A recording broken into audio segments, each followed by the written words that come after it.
giocato in passato Torpedo, Spartak, aveva chiuso con la nazionale come detto. Attenzione, palla ancora buona dentro, Gattino, c'è gol, fantastico, Čeriščev ancora, che gol all'incrocio dei pali, doppietta per lui, 4-0. Schema, palla per Dzyuba che di testa ovviamente sovrasta tutti, molto bene al rimorchio, c'è anche Golovin sempre pronto nella seconda palla, nessuno che va a accorciare, poi con l'esterno sinistro un gran gol, qui non ci può fare niente il portiere prima che devono anticipare in questo caso la giocata nel pressing, ma veramente una giornata da ricordare per Čeriščev.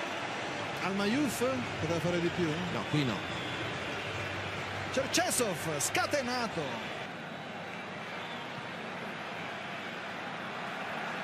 Kuzjaev riapre, Zobnin, ancora possibilità, Kuzjaev, pallone rimane lì, Golovin, attenzione, calcio di punizione, ancora una possibilità, e c'è anche cartellino giallo per Taysir Ajaccio, sta provando a convincerlo a giocare uno schema, ma Golovin vuole tirare, sicuro.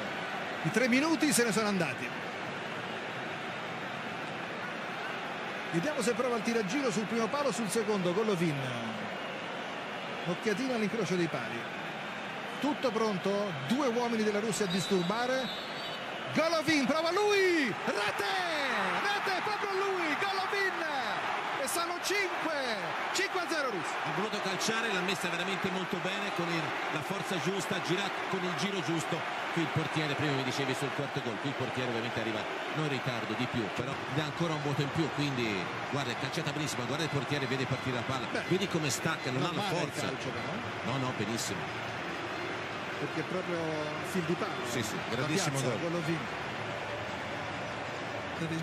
Si è quasi scusato. Non se l'aspettava neanche lui.